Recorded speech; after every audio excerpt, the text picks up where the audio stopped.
গত ৫ আগস্ট গণ অভ্যুত্থানের প্রেক্ষাপটে প্রাণনাশের আশঙ্কায় বিভিন্ন শ্রেণী পেশার ৬২৬ জনকে আশ্রয় দিয়েছিল বাংলাদেশ সেনাবাহিনী। ৭ জন বাদে বাকিরা আজ নিজ দায়িত্বে চলে গেছে। আন্তঃবাহিনী জনসংযোগ পরিদপ্তরের সংবাদ বিজ্ঞপ্তিতে এ তথ্য জানানো হয়। বলা হয়, জীবন বিপন্ন থাকায় তারা সেনাবাহিনীর কাছে আশ্রয় চেয়েছিলেন, তাই তাদের আশ্রয় দেওয়া হয়। বর্তমানে আশ্রয়প্রাপ্ত ৩ জন ও তাদের পরিবারের ৪ জন সদস্য সহ মোট ৭ জন সেনানিবাসে আছেন। বাকিরা নিজ দায়িত্বে চলে গেছে। সেনাবাহিনীর পক্ষ থেকে সংশ্লিষ্ট মন্ত্রণালয়কে সব তথ্য দেওয়া হয়েছে।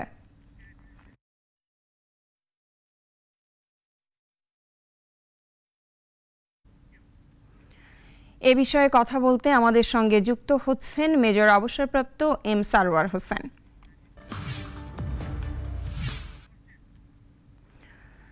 জনাব সারওয়ার, আপনাকে স্বাগতম।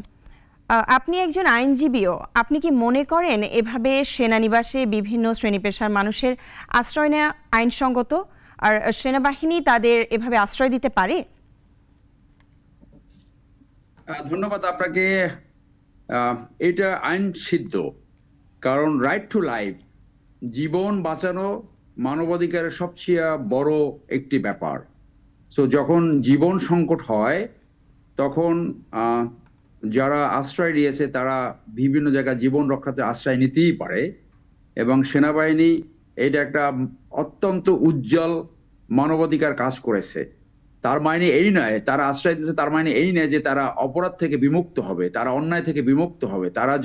তারা যদি মানবাধিকার অন্যায় করে থাকে, তারা যদি দুর্নীতি করে থাকে, তারা যদি এই সর্বশেষ যে খুন খারাপি হয়েছে, গণহত্যা হয়েছে, সেটার বিচার নিজস্ব আইনে হবে। কিন্তু যখন একটি অভ্যুত্থান ঘটলো, অনেকেরই জীবন বিনাশ হতে পারত। আমরা আগের সরকারের মন্ত্রীরা বলেছে যে অভ্যুত্থানের পরে ৫০,০০০ লোক মারা যেতে পারে, কিন্তু সেই ক্ষেত্রে যে অভ্যুত্থান হয়েছে, সফল অভ্যুত্থান, তেমন একটা ক্যাজুয়ালিটি হয়নি। অভ্যুত্থানের আগে একটি গণহত্যা সংঘটিত হয়েছে। এইটা আমাদের দেশের জন্য একটা ভালো সংবাদ। তারা আশ্রয় নিয়েছে, তার মানে এই না তারা যদি অন্যায় করে থাকে সেটার বিচার হবে না। এখন তারা স্বেচ্ছায় সেখান থেকে চলে গেছে, ৭ জন বাদে। তাদেরকে বিচার বিভাগ অথবা পুলিশ বিভাগ তাদের নিজস্ব আইনে তাদের বিরুদ্ধে ব্যবস্থা নেবে, তাদেরকে গ্রেপ্তার করবে এবং আইনের কাছে সোপর্দ করবে। এইটাই কাঙ্ক্ষিত। তবে মানুষের আগ্রহের জায়গাটা হলো যে কারা আশ্রয় নিয়েছিল। যারা আশ্রয় নিয়েছিল, এখানে পুলিশের আছে বোধহয় ৩৫০-র মতো পুলিশ, পলিটিশিয়ান, বিচারক। তো এর অনেকেই হয়তো দুর্নীতির সাথে জড়িত, অপরাধের সাথে জড়িত, খুন খারাপের সাথে জড়িত। তাদের এখন নিজস্ব আইনে যার যেভাবে অফেন্স করেছে সেইভাবে তার বিচার হবে বলে এদেশের জনগণ আশা রাখে। জি জনাব সারোয়ার, আরেকটি বিষয় জানতে চাচ্ছি যে যারা এখনো সেনা আশ্রয় আছেন এবং নিরাপদ বোধ করছেন না, তাদের নিরাপত্তা নিশ্চিতের দায়িত্ব আসলে কার?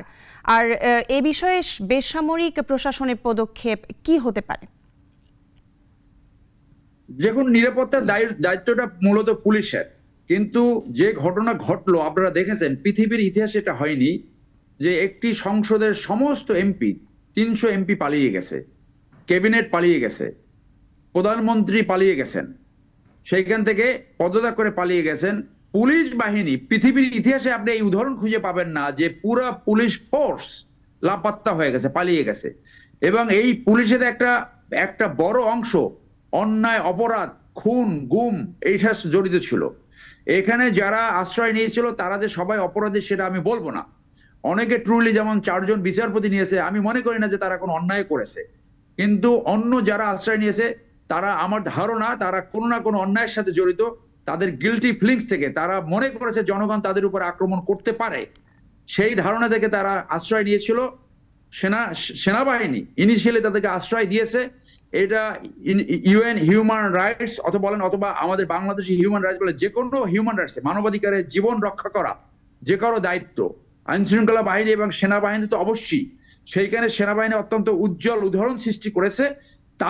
তারা যে অন্যায় করেছে, এখন দুদক তার নিজস্ব ব্যবস্থা গ্রহণ করবে, পুলিশ তার নিজস্ব ব্যবহার করবে, এবং যারা এগ্রিভ পারসন তাদের নামে মামলা করলে তারা গ্রেপ্তার হবে এবং তারা আইনের মুখাপেক্ষি হবে।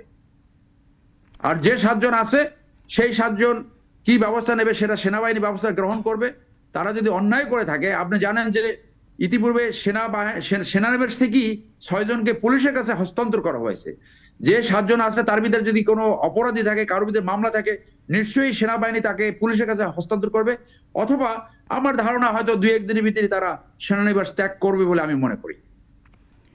জি জনাব সারোয়ার, আপনাকে অসংখ্য ধন্যবাদ আমাদের সাথে যুক্ত হবার জন্য। 250টিরও বেশি ডিজাইন অপশন নিয়ে ওয়ালটন স্মার্ট ফ্রিজ, বোঝে আপনার প্রয়োজন।